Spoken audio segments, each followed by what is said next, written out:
two kind of churches.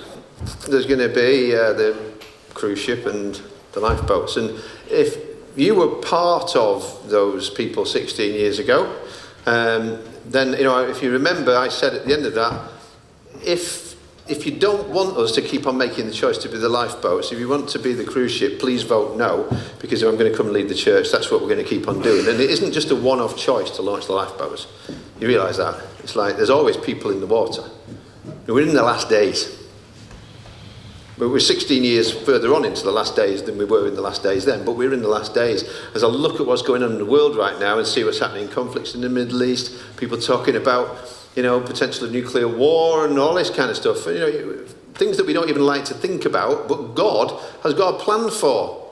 And part of the plan is that his church would be on a rescue mission continually. Not just thinking about me and what do I get out of it, but to be reaching out with the love of Jesus. So I was hearing somebody recently was talking about near-death experiences, and there's a book that I've just ordered. I've not had a chance to read it yet, but it's like this amazing stories of these people who've died and then had these experiences. I'm not going to put 100% weight in those things in terms of what it looks like for them, but I know actually one of the people who's mentioned in this particular book and what happened to him and how it's transformed him into the most incredible lover of people. The fact that he had this glimpse of heaven and came back from there. And so often what they said was, so many of these people, when they die and they have one of these glimpses, they meet somebody who sounds very like Jesus. And then they come back to earth, get resuscitated or whatever it is. And then very often, over time, sometime later, guess what? They become Christians. Why? Because after they've touched heaven in some way, they can't find love like that anywhere else on the earth until they meet with Jesus. And then they become Christians. Everybody is looking for love. That's, you could say what's the problem and the biggest problem in the world right now, and I'm sure we could write a long list, but at the end, the biggest problem is there's a love deficit. A massive love deficit in the world right now, and so many other things just roll on from that in terms of there being a loneliness epidemic and people longing for community and longing to be to have that love that heaven has got, that one day we're destined for, but right now people are still hungry for that love, and the church is the depository. The church is the place that God has decided he's going to put that love. And it's in you and it's in me. Messy people. Messed up people. Good job he's not looking for perfect ones. I'm certainly not qualified. I don't know about you.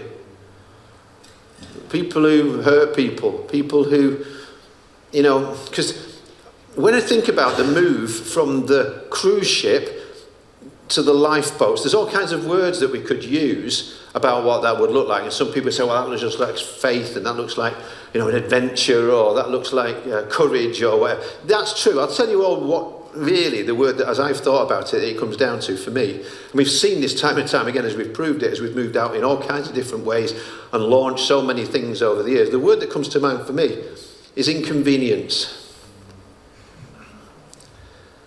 It's quite inconvenient to love, isn't it? And that's why it's so hard these days. Because I think if there's one thing our culture wants above all else, it's convenience. Everything is being wired up for my convenience. I shouldn't have to wait. I should have it now. I shouldn't have to cook and have people round when I can just go on my phone and some little fella will come round on his moped. I don't have to talk to him. I don't have to talk to anybody. And what I can do then at night is just I can sit on my own or with other people and we can all be on our phones. It's convenient. We're becoming used to a convenient faith. And so if I come once, twice a month maybe and come along, then if it works for me, if it's good for me, if it's convenient. And you know what all that is? I don't know what it is, but it isn't Christianity. I don't know what it is, but it's not really church. Because Jesus never said that it was going to be convenient. And certainly the love that he showed for you and me when he saved us was not convenient to him. To leave all that heaven had to come and seek and save the lost, and that includes me. And the reason we're here, there's some people who are here, you're here because some other people made the inconvenient choice. They moved up a seat so you could sit there. They gave some money so you could have what we now have. And effectively now there's a turnover. There's always a turnover in church. There should be. There should be new people coming in. And some people go into glory, which is better by far. And should also be just us welcoming people and hospitality and loving people. None of that is convenient. It's not convenient to be in a grow group. It's not convenient to serve. So what we've done is, in terms of what the vision looks like, is we've got this really fancy looking picture that I showed at the AGM, and we can maybe show that. And we call it the funnel. And if you look at that, you'll see we want people to know that Ivy is a supernatural community that's all about Jesus. We want them to come to know the love of Jesus Christ, and come to know the only way, despite what the Pope said this week, the only way to know God is through Jesus Christ. It's him. There's no other show in town when it comes to knowing the Father, and he said so. Growing in love for God and one another by abiding in his love. And then going and making a difference with our lives. We've got a discipleship pathway. These things emerged out of that desire to keep on manning the lifeboats. In stormy seas like COVID, we rejigged everything. We took difficult decisions. We've had to take so many difficult decisions, but to be honest with you, it's always been, behind it all, the question is like, are we going to go for a cruise ship? Or are we going to just launch some lifeboats again? Because we've got to keep reaching people for Jesus. And we've got to keep actually actively resisting that desire for my own convenience to win. So we've ended up at times with different people championing these values. Discover, deliver, devote, develop, deploy. We've done series on those. We've done videos on those. We've got courses on those. But again, these are just things that we're doing as part of helping people come through that funnel to people who are lost and alone, to be found and at home in the love of God, and then sent out to go and reach others for Jesus. Of course, a cruise ship, if you're going grabbing people out of the sea, some of those people are going to be wounded and hurting, and you're going to look after them. You're going to, make the cabin into an emergency room if you have to, but you don't keep them there. Don't we want them well? Don't we want them whole? Don't we want them healed? So what? So they can go in lifeboats and know the thrill of being used by Jesus Christ to help somebody else find their way back to God as well. So this is what we have all these different practices and things at the side. We've got some people called elders, got an amazing central support team. We've got a staff team who are phenomenal, who basically more and more what we've found is this is untidy, this is messy. And really the job of anybody on staff isn't to do the ministry, but it's to go to a need and do what God says then. There. And to help other people to do it, not just to do it ourselves. I keep on saying, if we're just doing it ourselves, it's the wrong kind of church. This is, there was a thing years ago when I first became a Christian. I read this book by a guy called David Watson, Anglican vicar, called I Believe in the Church. And he said even then, the problem is in many churches that the vicar, pastor, whatever you want, is the cork in the bottle. Everything has to go through that person or it doesn't happen. And that, therefore, becomes the limiting factor in the church. And I don't want to be that. And we don't want to employ people to be that. We don't want people to do the ministry, although they can do ministry. We want them to equip the saints. Hands up if you're in the saints. That's you. If you're not sure, talk to me later. The saints, sanctified ones by Jesus, equip for the ministry. So it kind of helps to have something on paper, some form of strategy, but we don't just want to be like those two guys who were there talking about what it's like to do the work and rescue people for Jesus. You know, you can do another course and discuss it and all you want. And I'm grateful again in so many ways. So many ministries have launched out in different ways. But really, the heart behind it is this, which now we're going to watch the second half of the video, which I have to say, every single time I ever watch it, because I'm a big softie, always gets me. So I'll do my best after it. But we're going to watch the second part of the video now, and we're going to see the heart behind why we are consistently, inconveniently wanting to be this kind of church. I'm glad we're in this series in 1 John that goes into 2 John and 3 John, because it's all about love. You know, when you look at it over and over again, it's like in a world that's keep on redefining love and coming up with ideas of what love is and hasn't got a clue. This tells us, and it speaks in terms of self-sacrifice over and over again. It's not convenient. It's not convenient love that we hear about in 1 John. Behold, what manner of love the Father has given unto us, that we should be called the children of God. And that is what we are. The reason the world does not know us is that it did not know him. It talks about how that love is the love that paid the price for you and me. I love that guy in that video at the end that's the bit. Just diving in. And in a bit, I want to invite you to just kind of offer that to him. I'll dive in. I'll dive into where you want me to dive in. I'll reach out to who you want me to reach out to, but I'll dive in. I'm not going to, because I don't know about you, but I'm not content to just see people I love and people I don't even know, but the people the Lord loves, not even get a chance to hear about his message while I just keep singing about it. Because I've been in that water. Have you ever been in that water? Yes. I've been in that water. It's awful. I've been like going down for the 3rd time in that water. And even if you never had anybody else that you can think of who was part of the rescue operation, Jesus dived in. Jesus dived in to rescue us. That's what he does. He's a saviour. We were singing about it before, Yeshua. He's the saviour, and he loves to save, and he wants to save us from our sins for others. Not just for heaven, but heaven now.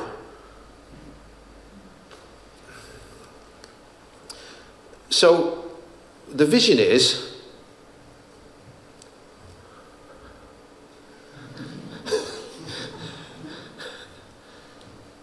that's it. All hands on deck, or off deck, in the water, diving in. That's it.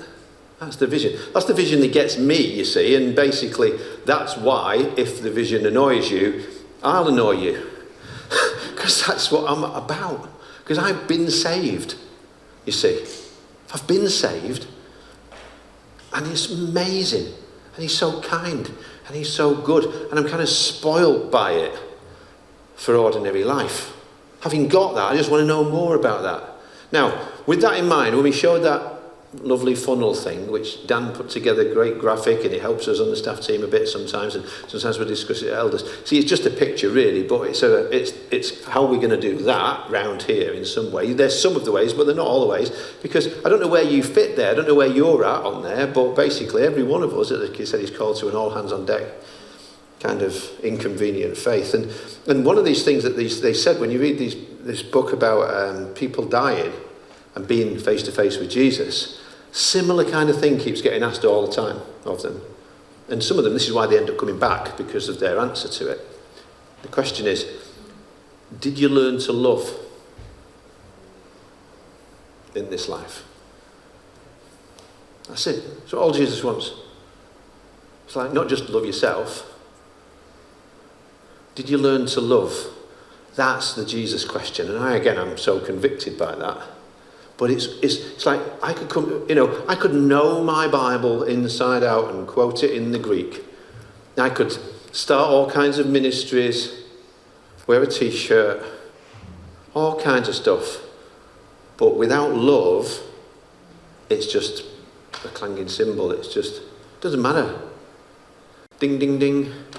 That's all it is. It's nothing. It's empty. So again, I need to learn to love. And that's the number one thing. Well, how do I learn to love? I have to come to the lover. I have to come to Jesus. He's the one, he's the only possible source of unconditional, never going to let me down love in this world I've found. So there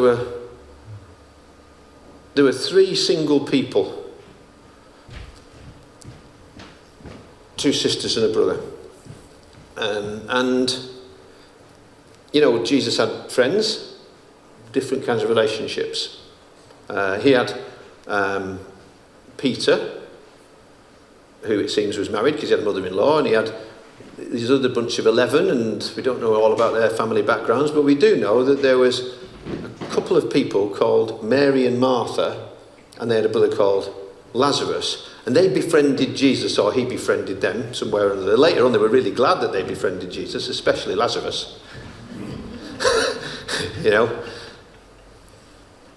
But I was just reading this in Luke chapter 10, and the more I think about this, the more I wish I could just spend 17 hours looking at it, because it just is so much going on here. But you know, the thing is, we've got a world of need and a love deficit that is huge. So then the question is, so what am I supposed to do? And what are you supposed to do? Then what you're supposed to do might not be the same as the person sitting next to you, but we're all supposed to do some version of that. So what does it look like for you and for me? And what does it look like today and tomorrow? Practically. Because otherwise, there's just so much. I get overwhelmed by that. Anybody else? I put the news on, I get overwhelmed. I'm talking with a friend and find out this need and that need, and I get overwhelmed. And there's these people that I only half got an attempt to love, and then I got too busy and I get overwhelmed, and we get overwhelmed. And it feels like sometimes like the bucket inside of me hasn't got much left in it to be able to go and do that again for somebody else. And so again, I can retreat into the convenient.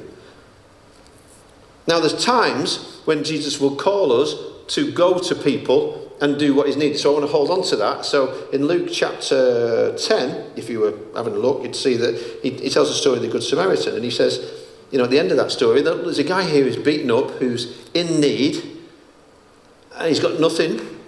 And you go to him and bind his wounds at cost to yourself, take him into a place and look after him and do whatever it takes to be able to help that person. And again, that's a picture of what Jesus does for us when he saves and rescues us. He does all of that for us. We're naked and beaten at the side of the road, and he comes along and he saves us. So sometimes that's what we've got to do. But then he comes into the house and he says this, now as they went on their way, he entered a certain village, we know later on it's called Bethany, where a woman named Martha welcomed him into her home. So that's what she's done. What's Martha done? Welcomed him into her home. That's it, yeah? Come in, Jesus. Hands up if you've ever welcomed Jesus into your home. Good, okay. Come in. She had a sister named Mary who sat at the Lord's feet and listened to what he was saying. But Martha was distracted by her many tasks. Okay, we have a picture of this from the Beginner's Bible, which I used to teach. I used to read it to our kids, and then now I get to read it to the grandkids. And you maybe have seen this kind of thing before, but we have this picture of Martha, and apparently this is my granddaughter Jovi's favourite story at the moment. The longer Mary listened to Jesus, the madder Martha got. She said, I'm busy in the kitchen while Mary's doing nothing. She's comparing what she's doing with what her sister's doing. And she's getting mad, she's getting angry, she's getting frustrated. Like, nobody notices what I'm doing. Why am I the only one who has to do this? Everybody else could do this. I'm the only one who's doing it. Why is that? Why is nobody else bothered? And then she goes and gets right in Jesus' face with her wooden spoon. And she doesn't even talk to her sister. She goes to the Saviour of the world, the one who's left heaven to come and save us, to dive into earth, and from earth to dive into hell, to come back with the keys. She says to him, Lord, don't you care?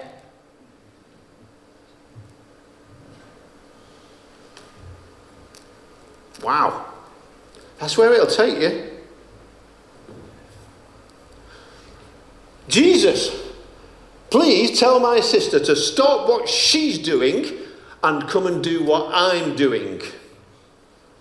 Actually, it doesn't say please anywhere in the... We've made that nice so the kids get to, have manners.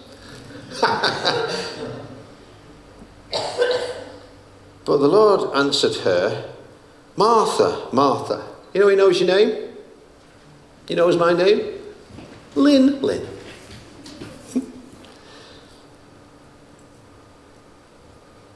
Matt. Pete. Anthony. You are worried and distracted by many things. There's so many things we could do for God, aren't there? There's always something I could do. Tomorrow, many things. Next slide, please. We did this thing, I said to the staff team, this is what we've got to do. We clarify what's number one, what's most important, simplify and multiply. It's a little thing that I said that we can be doing. I'm trying to do it myself. But really what it boils down to is what Jesus said to her, because he says, you are worried and upset about many things, but few things are needed. By the way, when did Jesus order food? People go, oh, well, poor old Martha. Yeah? Did we read at any point Jesus said, Martha, will you go in the kitchen and do us a pavlova? No. Martha likes baking, maybe. That's what she thinks Jesus wants. She's not asked Jesus if he's already eaten. She's not considered that he can do 5,000 fish sandwiches like that he can turn water into wine like that. She's not asked him. She's just telling him how fed up she is. I've been there. How many things that we get worried and upset about, the many things, are actually uncommanded labour? Or just the things I like to do. And then I want God to bless them.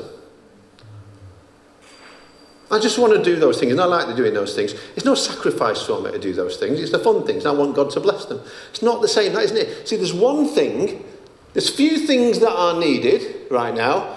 Indeed, only one. What was it Jesus wanted?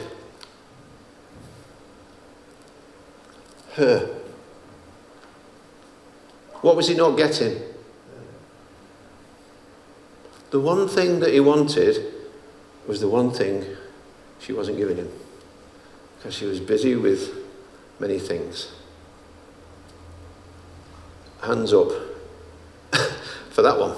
I'm putting my hand up. It's like the one thing that he just wanted. Now, I'm not saying it's all he ever wanted. There are times, as I say, when you go and do the Good Samaritan, because he told me to do that. There's times when, straight after this, the Lord's Prayer, they come and say, teach us to pray. There's times when I just need to pray. I mean, just pray about the needs of the world. But this was just Jesus like, I just want to be friends with you. I want to tell you about those Pharisees and how they kind of get on my nerves sometimes. I want you to listen to me, and I want to listen to you and what's going on in your heart. Can we just have some us time? Because that's really what I want. And when you do that, what I'm going to do, I'm going to tell you, you do the one thing, and then I'll tell you the next thing. The next one thing. Hands up if you can multitask really, really well. Somebody at the back, great. You can't. Right. No, you think you can. We feel that. I'll tell you what we can't do. You can't focus on more than one thing at a time. That's what we can't do. We can do things, but we can't do it in a focused way, because each one thing needs our focus, needs my focus. And then when I've done that, then I focus on something else, and I focus on that. Jesus is saying, and this is what, I mean, can you imagine, this is what as I was praying about before, I was stood in the back garden before I came over, I was like, okay, Lord, how can I land this? And I feel like, I sensed that what he said was, imagine if my people, every day, all of them, just did one thing, the one thing that I asked them to do that day. Can you imagine? 2,000 years of history. Bunch of ordinary people. just sitting with Jesus, and at some point saying to him, Lord, I want to do one thing for you today. Tell me what it is. And then we do it. And it could be that when we do that, then he'll tell us another thing, but only when we've done that one thing. It's like, it could be like, you get a little nudge. Go and speak to that person. Offer to pray. Go and just listen to them. Go and love them. Go and learn to love. Go and serve. One thing. Just one thing. It's enough.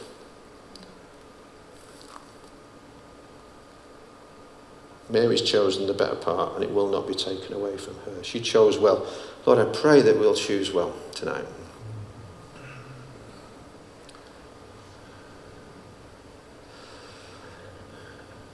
Do you want the band just come up, please? And let's kind of embed this a little bit.